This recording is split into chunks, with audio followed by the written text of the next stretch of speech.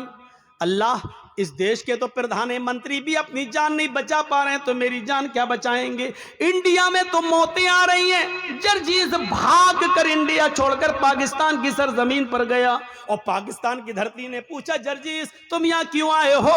India چھوڑ کے کیوں آئے ہو؟ میں نے کہا وہاں راشٹرپتی مرتے ہیں، پردھان منتری مرتے ہیں، وہاں موتیں ہو رہی ہیں، اس لیے میں آیا ہوں، یہ مسلمانوں کا ملک ہے۔ پاکستان کی سرزمین جواب دیتی ہے، تو نے بے نظیر بھٹو کی داستان نہیں سنی ہے، جنرل ضیاء الحق کی داستان تو نے نہیں سنی ہے، اس کو اس کے دانتوں سے پہچانا گیا، جب مرا تو اس کی شکل تک نہیں پہچانی جا رہی تھی۔ تو نے ذوالفقار علی بھٹو کو تختے تار پہ لٹکتا ہوا نہیں سنا؟ ارے ادھر تو کم مرے انڈیا میں، پاکستان میں تو بھروسہ ہی نہیں ہے، یہاں کب کون کس کی گولی سے مار دیا جائے، پاکستان میں بھی تم محفوظ نہیں ہو۔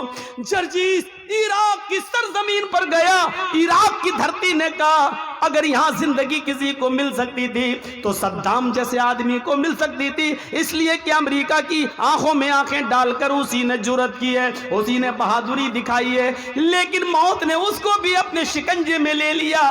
جب پکڑا گیا تو بنکروں کے اندر پایا گیا، داڑھی بڑھ چکی تھی، مونچھیں بڑھ چکی تھی، شکل سے پہچان میں نہیں آ رہا تھا۔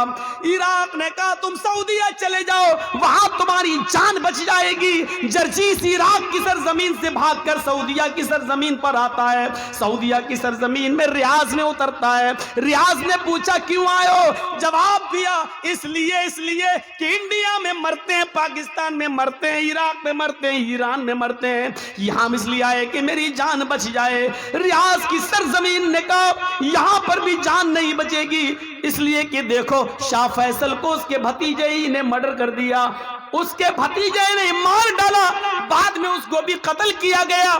ہاں یہاں پر بھی بادشاہوں کا مرڈر ہوا، قتل ہوا۔ اگر تمہیں اپنی جان بچانا ہے تو مکے میں چلے جاؤ، وہاں جناب محمد رسول اللہ پیدا ہوئے تھے، شاید وہاں جان بچ جائے۔ جرجیس مکے میں جاتا ہے، مکے کا نظارہ دیکھ کر خوش ہو جاتا ہے، جیسے اندر گھستا ہے اس کو طواف کرنے کا موقع ملتا ہے۔ ابھی اس نے خانہ کعبہ کے 7 چکر لگائے تھے، ابھی مقام ابراہیم پر 2 رکعت نفل نماز پڑھی تھی، ابھی دعا مانگی رہا تھا، ابھی صفا اور مروہ کے چکر لگا ہی رہا تھا، اتنے میں اذان کی آواز آتی ہے، اذان کے لیے نماز پڑھی جاتی ہے۔ جرجیس نماز پڑھنے لگا، خوش ہے، آج ایسی بستی میں آیا ہوں جہاں محمد رسول اللہ پیدا ہوئے، یہاں میری جان بچے گی، یہاں کبھی موت نہیں آئے گی۔ جرجیس نے جب ظہر کی نماز پڑھ کے سلام پھیرا، امام حرم نے نماز پڑھا کر سلام پھیرا، السلام علیکم ورحمت اللہ۔ مؤذن کھڑا ہوتا ہے، کہتا الصلاۃ علی الاموات، کچھ جنازے آئے ہوئے ہیں، آپ رکیے، ان جنازوں کی نماز جنازہ پڑھی جائے گی۔ میرے بھائیوں، جرجیس نے سب سے زیادہ جنازے مکے ہی میں دیکھے ہیں۔ ظہر میں جنازے کی آواز، عصر میں جنازہ پڑھا جا رہا ہے، مغرب میں جنازے پڑھے جا رہے ہیں، عشاء میں جنازے کی نماز جنازہ ہو رہی ہے، مغرب میں نماز جنازہ پڑھا جا رہا۔ اللہ، اتنی موتیں تو ہم نے انڈیا اور پاکستان میں بھی نہیں دیکھی، یہاں تو سب سے زیادہ ہر نماز میں 5-6 جنازے آ رہے ہیں۔ لوگوں نے کہا تمہیں اپنی جان بچانا تو مدینے چلے جاؤ، مدینے جاتا ہوں، مدینے کی سرزمین پر ابھی عصر یا مغرب کی نماز پڑھنے کا موقع ملتا ہے، آواز آتی ہے کیوں آئے ہو؟ جان بچانے کے لیے۔ اگر اس ہستی دنیا میں کسی کی جان اگر بچی ہوتی تو آج صاحب قبر موجود نہ ہوتا، آج اس روضہ اقدس کے اندر محمد رسول اللہ کی قبر نہ ہوتی۔ اس قبر کے اندر اللہ کا سب سے زیادہ لاڈلا، اللہ کا سب سے زیادہ پیارا، اللہ کا سب سے زیادہ محبوب بندہ اس قبر میں موجود ہے۔ جرجیس، موت نے اس کو بھی اپنے شکنجے میں لے لیا ہے، پھر تم کیسے بچ سکتے ہو؟ حاشا کلا، نہیں۔ کچھ لوگ قرآن پڑھ رہے تھے، لوگوں سے پوچھا میں نے یہ کیا پڑھ رہے ہیں؟ لوگوں نے جواب دیا یہ قرآن پڑھ رہے ہیں۔ میں نے پوچھا یہ قرآن کیا ہے؟ جواب ملا یہ اللہ کی آخری کتاب ہے، قیامت تک کے تمام مسائل کا حل اس کتاب کے اندر موجود ہے۔ مولوی جرجیس مسکرایا، جب قیامت تک سارے مسائل کا حل موجود ہے تو موت کا مسئلہ بھی حل ہوگا۔ یہ کتاب ہمیں ہمیشہ زندہ رہنے کا بھی طریقہ بتائے گی۔ جرجیس نے بھی وضو بنایا اور قرآن لے کر بیٹھ گیا۔ نیت تو یہ تھی کہ زندگی بھر زندہ رہیں، کبھی موت نہ آئے، قرآن میں ایسی آیت مل جائے۔ لیکن جرجیس جب قرآن پڑھ رہا تھا تو قرآن نے بھی ڈنکے کی چوٹ پر اعلان کر کے کہہ دیا اینما تکونوا یدرککم الموت ولو کنتم فی بروج مشیدہ۔ نہیں جرجیس، موت سے بچنے کا کوئی راستہ قرآن میں بھی نہیں ہے۔ تم جہاں بھی ہو، جس جگہ بھی رہو، موت تمہیں ادھر آ جائے گی، پکڑ کے رہے گی۔ چاہے پہاڑوں کی کوہ میں چلے جاؤ، سمندر کی تاریکیوں میں چلے جاؤ، آسمان کی بلندیوں پر کمن ڈال دو، چاند پہ رہنے لگو یا سورج تک پہنچ جاؤ، کہکشاؤں تک پہنچ جاؤ، انترکش تک پہنچ جاؤ، کہیں بھی چلے جاؤ، جہاں تم جا رہے ہو موت تمہارے پیچھے پیچھے جا رہی ہے۔ قل ان الموت الذی تفرون منہ فانہ ملاقیکم۔ تم جس موت سے بھاگ رہے ہو بھاگ نہیں سکتے، تم جہاں کھڑے ہو وہی موت تم سے ملاقات کرنے کے لیے، وہ تم سے زیادہ تیز اسپیڈ میں دوڑ رہی ہے، وہ تم سے زیادہ تیز اسپیڈ میں آ رہی ہے، وہ تم سے زیادہ تیز اسپیڈ میں تمہارا سفر کر رہی ہے، تمہارے پاس آ کر رہے گی، تمہیں اپنے شکنجے میں لے کر رہے گی، تم سے مل کر رہے گی۔ فَإِنَّهُ مُلَاقِيكُمْ، وہ تم سے ملاقات کر کے رہے گی۔ ملاقات کس کو کہتے ہیں؟ السلام علیکم۔ وعلیکم السلام۔ آپ نے ہم سے ہاتھ ملایا، ہم نے آپ سے ہاتھ ملایا، آپ نے ہم کو دیکھا، ہم نے آپ کو دیکھا، یہ ہے ملاقات۔ آپ نے میری آنکھوں میں آنکھیں ڈالی، ہم نے آپ کی آنکھوں میں آنکھیں ڈالی، یہ ہے ملاقات۔ فَإِنَّهُ مُلَاقِيكُمْ، موت تم سے ملاقات کرے گی۔ اس کا ترجمہ میں یوں بھی کر سکتا ہوں کہ موت تمہاری آنکھوں میں آنکھیں ڈال کر رہے گی، یعنی موت تمہیں اپنی نظروں سے تمہاری آنکھوں میں آنکھیں ڈالے گی اور تمہاری روح اس وقت نکلے گی۔ وَأَنْتُمْ حِينَئِذٍ تَنْظُرُونَ، اپنی آنکھوں سے دیکھو گے روح نکالنے والے فرشتے کو۔ جب روح نکال رہا ہوگا وہ نکال کے لے جا رہا ہوگا۔ میرے بھائیوں، جب تمہاری روح نکلے گی، ہماری روح نکلے گی، وَأَنْتُمْ حِينَئِذٍ تَنْظُرُونَ، اس وقت مرنے والا اپنی آنکھوں سے دیکھ رہا ہوگا۔ بڑا عجیب مسئلہ ہوتا ہے جب روح نکلتی ہے۔ روح سب سے پہلے پیروں کے تلوے سے نکلتی ہے نیچے۔ آپ کسی مرنے والے کے قریب بیٹھیے اور دیکھیے، سب سے پہلے اس کا پیر کام کرنا بند کرتا ہے۔ روح یہاں سے کھینچتا ہے ملک الموت، یہاں سے کھینچ کر ٹخنے تک آتی ہے، پھر یہاں سے کھینچتا ہے تو پنڈلی تک آتی ہے۔ والساق بالساق، پنڈلیوں سے پنڈلیاں ٹکرا جاتی ہیں اور نیچے کا دھڑ کام کرنا بند کر دیتا ہے۔ پھر یہ روح کھینچتا ہے تو گھٹنے تک آ جاتی ہے، گھٹنے کے نیچے کا حصہ بیکار ہو جاتا ہے۔ پھر روح کھینچتا ہے تو ران تک آ جاتی ہے، ران سے نیچے کا حصہ بے جان ہو جاتا ہے۔ پھر روح کھینچتا ہے تو سینے تک آ جاتی ہے اور سینے سے نیچے کا حصہ بیکار ہو جاتا ہے۔ پھر روح حلق تک آ جاتی ہے، حلق تک آ جاتی ہے اور حلق سے نیچے کا حصہ بیکار ہو جاتا ہے۔ اور پھر حلق کے پاس آ کر جب روح کو کھینچتا ہے، روح نکالتا ہے، تو یہ روح آنکھ، ناک اور کان، ان تینوں راستے سے باہر نکلتی ہے۔ اور جب ناک اور کان کے راستے سے نکلتے ہوئے آنکھوں تک پہنچتی ہے تو آنکھیں پھٹ جاتی ہیں۔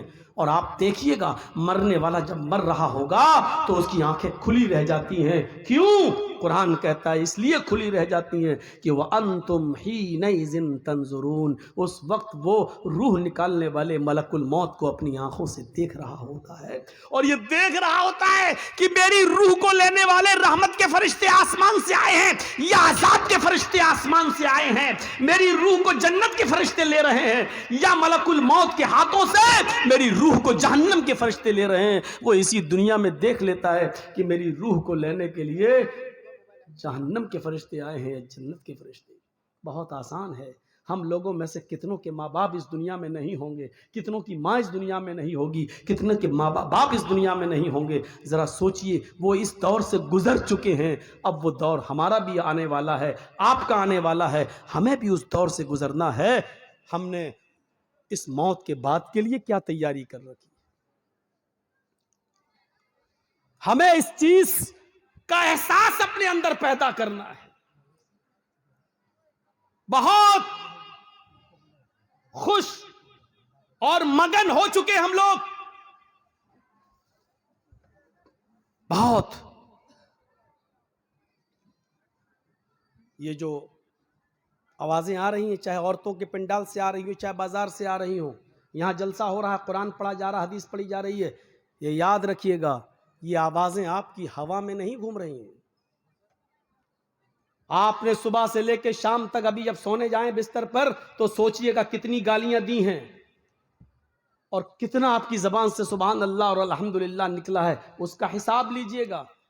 آپ ابھی تک اپنی پوری زندگی کا نہیں لے پائیں گے، لیکن آج کا حساب لیجئے گا، آج صبح سے شام تک کتنی گالیاں دی ہیں، کتنوں کو دھوکہ دیا ہے، کتنوں کو ناجائز ستایا ہے، کتنوں پر ظلم کیا ہے اور کتنوں کے ساتھ اچھا سلوک کیا ہے۔ آپ نے جو کچھ بھی کیا ہے وہ اس ہوا میں گھوم نہیں رہا ہے، بلکہ اس کو فرشتے ریکارڈ کیے ہوئے ہیں۔ اچھا کیا تو دائیں ہاتھ کے فرشتوں نے ریکارڈ کر رکھا ہے، برا آپ کی زبان سے نکلا تو اس کو بائیں ہاتھ کے فرشتوں نے ریکارڈ کر لیا ہے، وہ اس ہوا میں ہے نہیں۔ یہ مت سوچئے گا کہ اس ہوا میں گھل گیا اور مل گیا اور چلا گیا، نہیں، وہ ریکارڈ ہے، وہ ریکارڈ ہے، اور قیامت کے دن اللہ اس ریکارڈ کو ہمارے سامنے پیش کر دے گا۔ فَمَن يَعْمَلْ مِثْقَالَ ذَرَّةٍ خَيْرًا يَرَهُ وَمَن يَعْمَلْ مِثْقَالَ ذَرَّةٍ شَرًّا يَرَهُ۔ ذرہ برابر نیکی کی ہوگی تو اس کو بھی تم اپنے نامہ اعمال میں دیکھ لو گے، ذرہ برابر برائی کی ہوگی تو اس کو بھی تم اپنے نامہ اعمال میں دیکھ لو گے۔ اس چیز کا احساس ہمارے اور آپ کے اندر آنا چاہیے۔ جہنم کا سب سے ہلکا عذاب اس آدمی کو دیا جائے گا جس کے پیروں کے تلوے کے نیچے آگ کی دو چنگاریاں ہوں گی۔ ان اہون اہل النار عذابا یوم القیامت لرجل یوزع فی اخمص قدمیہ جمرتان۔ نوٹ کریے، ان اہون اہل النار، سب سے ہلکا عذاب اس آدمی کو ہوگا، یعنی دنیا میں جس نے سب سے کم گناہ کیے ہوں گے، اور اس کو جہنم میں سب سے ہلکا عذاب دیا جائے گا۔ بھیا اسٹیج پر چلنا بند کر دیجئے، آپ لوگ یہ ہل رہا ہے، مجھے لگ رہا ہے کہ گر جائے گا، بند کریے آپ اور اصول بدلیے۔ جس کو چاہے اسٹیج پہ بٹھال دیا، پینٹ شرٹ آئی ٹائی اور کھینی والے سب اسٹیج پہ بیٹھے ہوئے ہیں، بن گئے سب مودی کے باپ، اسٹیج پہ بیٹھ گئے، بہت عزت ہو گئی، اور یہاں بیٹھ کے دھم دھم دھم دھم دھم دھم اور کر رہے ہیں۔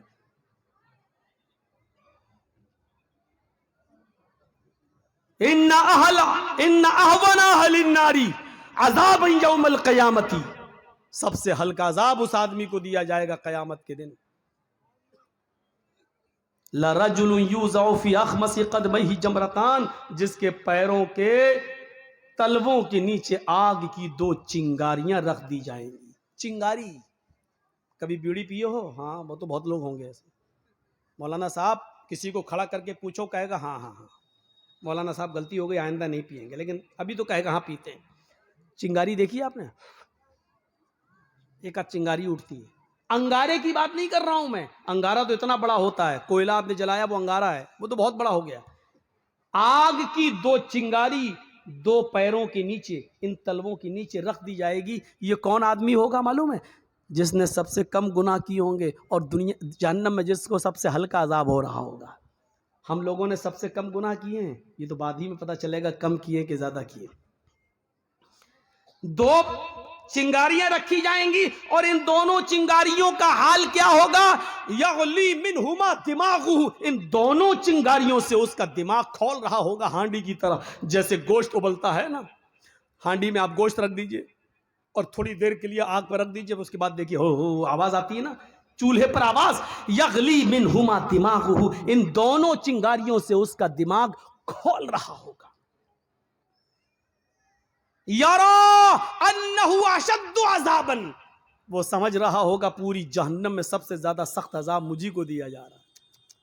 دو چنگاریوں کی وجہ سے وہ کیا سمجھے گا کہ مجھے سب سے زیادہ سخت عذاب دیا جا رہا، حالانکہ اس کو سب سے ہلکا عذاب ہو رہا ہوگا. لیکن وہ یہ سمجھے گا کہ پوری جہنم میں سب سے زیادہ سخت عذاب مجھے دیا جا رہا ہے، سب سے زیادہ سخت عذاب. یہ تو سب سے ہلکا عذاب ہو گیا. اب اللہ جانے سب سے ہلکا عذاب کس کو ملے؟ کون ہو؟ جس نے سب سے کم گناہ کیے. یہ تو سب سے ہلکا عذاب ہو گیا. لیکن سب سے زیادہ سخت عذاب کس کو دیا جائے گا؟ وہاں نام آئے ہیں. سب سے زیادہ سخت عذاب کس کو دیا جائے گا؟ وہاں اللہ کے نبی نے نام لیے ہیں.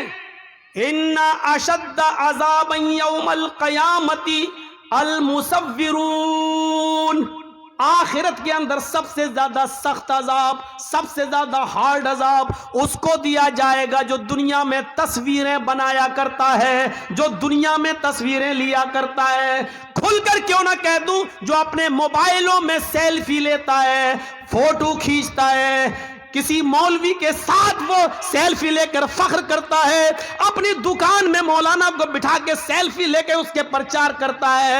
ان اشد عذاب یوم القیامت، ان اشد الناس، سخت عذاب لوگوں میں سب سے زیادہ قیامت کے دن اس کو دیا جائے گا المصورون، جو دنیا میں تصویریں بنایا کرتے ہیں، جو دنیا میں تصویریں لیتے ہیں. لو بیٹا لو، کھینچو. کیا ہو گیا؟ ویڈیو کر رہے ہو؟ یہ نہیں بن رہی ویڈیو. آئیے ابھی جرجی صاحب تقریر ختم کریں گے. مولانا صاحب ہو گئے جنت الفردوس کے مالک، بہت اچھا. اپنے دوستوں میں شیئر کریں گے، دیکھیے جرجی صاحب سے ملاقات کر کے آئے ہیں، مل کے آئے ہیں. یہ چھوڑیے، اپنی آخرت کو برباد مت کیجیے. جلسے کیوں کرواتے ہو؟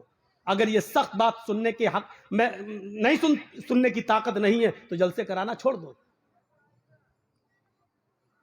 چھوڑ دو. 4.5 لاکھ مدرسے پورے ہندوستان کے اندر، 4.5 لاکھ مدرسے، 50 لاکھ سے زیادہ علماء، 20 کروڑ سے زیادہ مسلمان. کبھی محاسبہ کیا ہے؟ کبھی حساب لیا ہے؟ 4 لاکھ سے زیادہ مدرسے، 50 لاکھ سے زیادہ مولانا، اور نمازیوں کا پرسنٹیج صرف 2%. ان 20 کروڑ مسلمانوں میں مسجدوں میں نماز کا پرسنٹ اگر جوڑو تو صرف 2%. جمعے میں 5% ہو جاتا ہے، رمضان میں تھوڑا سا اور بڑھ جاتا ہے کیونکہ موسم آتا ہے. موسم ہے نا، آم کا موسم آیا تو آم، موسم گیا تو آم، پتہ نہیں چلتا ہے. ایسے ہی موسمی مسلمانوں کو آپ جانتے ہو کون ہیں؟ جو رمضان کے موسم میں نماز پڑھتے ہیں. موسم گیا تو آم اور فروٹ کی طرح یہ بھی بیچارے مسجدوں سے غائب ہو جاتے ہیں. کبھی محاسبہ کرا؟ غصہ آ رہا نا؟ آنا چاہیے. غصہ زندوں کو آتا ہے، مردوں کو نہیں آتا. آنا چاہیے. اس بات پر نہیں آنا چاہیے کہ NRC لاگو ہوگی کیا ہوگا. اس بات پہ غصہ نہیں آنا چاہیے کہ ایک آدمی اسلام چھوڑ کر دوسرے مذہب میں چلا گیا. نہیں آنا چاہیے. اس پر تو اللہ کا شکر ادا کرنا چاہیے کہ بار الہ تو نے اسلام کو ایسے گندے لوگوں سے محفوظ کر لیا ہے. اس پر غصہ آنے کی ضرورت نہیں. قرآن سے 26 آیتیں بدلنے چلا تھا، اللہ نے دکھا دیا جو قرآن کو بدلنے کی کوشش کرے گا اللہ اس کو اسی طریقے سے بدلے گا۔ دنیا میں اس سے بڑا معجزہ اور کیا ہو سکتا ہے؟ ہندوستان میں جو ہوا ہے، چلا تھا قرآن بدلنے، اللہ نے اسی کو بدل دیا۔ لے یہ ہے تیرا انجام۔ تو اس پر غصہ نہیں آنا چاہیے۔ میں تو اس اللہ کا شکر ادا کرتا ہوں کہ بار الہ بہت اچھا ہوا ہے، بہت اچھا ہوا ہے۔ پہلے مسلم بن کر جب اسلام کے خلاف بولتا تھا تو تکلیف ہوتی تھی، اب غیر مسلم بن کر بولے گا تو کوئی تکلیف نہیں ہوگی، اس لیے کہ اسلام کو تو 1400 سال سے برابر دشمن غیروں نے نقصان پہنچانے کی کوشش کی لیکن نہیں پہنچا پائے۔ تو اب یہ کیا کر لے گا؟ نہ 3 میں نہ 13 میں کیا کر لے گا؟ کوئی حیثیت نہیں ہے۔ غصہ اس بات پر نہیں آنا چاہیے، غصہ اس بات پر آنا چاہیے کہ آپ نے حساب کیا لیا ہے، حساب کیا دیا ہے۔ حساب زندوں سے لیا جاتا ہے، مردوں سے نہیں۔ آپ مدرسے کا کمیٹی ہے، حساب لیجئے۔ ہم جو چندہ دیتے ہیں بتائیے کہاں خرچ کرتے ہو، کہاں لگاتے ہو، بچوں پر کتنا خرچ ہوتا ہے۔ یہ حساب لینے کی ذمہ داری آپ دیتے ہیں تو آپ لیجئے اس کا حساب۔ مدرسے والوں کو حساب دینے میں شکایت نہیں ہونی چاہیے۔ تم کون ہوتے ہو حساب لینے والے؟ حضرت عمر فاروق جب امیر المومنین بنائے گئے اور منبر پہ کھڑے ہو کے خطبہ دینے لگے، جیسے انہوں نے الحمدللہ کہا، ایک نوجوان مجمع میں کھڑا ہو گیا، کہنے لگا عمر خطبہ نہیں دینے دوں گا۔ کہا کیوں؟ پہلے یہ بتاؤ، آج نیا کرتا پہن کر آئے ہو، یہ نئی قمیص پہن کے آئے ہو، یہ نئی قمیص تمہیں کہاں سے ملی ہے؟ تمہاری تنخواہ تو بیت المال سے اتنی نہیں ہے کہ اس میں تم نیا کپڑا سلا سکو۔ آج یہ نئی چادر تمہارے جسم پر میں دیکھ رہا ہوں، یہ کرتا، یہ قمیص تمہارے پاس کہاں سے آیا؟ حضرت عمر جواب دیتے ہیں کہ اس کا جواب میں نہیں دوں گا، میرا بیٹا دے گا۔ اے میرے بیٹے اٹھو اور جواب دو کہ یہ نئی قمیص، نیا کرتا کہاں سے آیا؟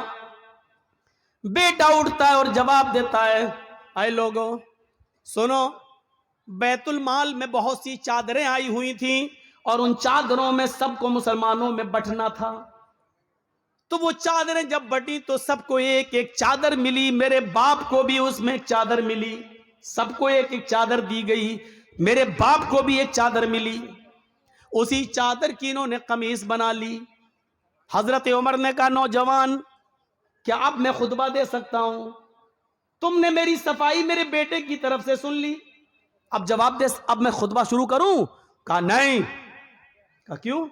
کہا اب تو میں اور الجھ گیا ہوں۔ کہا ایک ایک چادر سب کو ملی، مجھے بھی تو ملی تھی۔ میں درزی کے پاس گیا، اس ایک چادر میں میری قمیص نہیں بنی۔ تم تو ہم سے ڈبل ہو، تم تو موٹے تازے ہو، تندرست ہو، ہٹے کھٹے ہو، ہم تو 5 فٹ کے ہیں، تم 6 فٹ سے بھی اونچے ہو، پھر تمہاری قمیص کیسے بن گئی؟ حضرت عمر نے کہا بیٹے اس کا بھی جواب دو۔ حضرت عمر کا بیٹا کہتا ہے لوگوں اور اے حساب لینے والے تو بھی سن، میرے باپ کو ایک چادر ملی تھی، مجھے بھی تو ایک چادر ملی تھی، سب کو ایک ایک چادر دی گئی، اس میں میرا بھی حق تھا، مجھے بھی ایک چادر دی گئی۔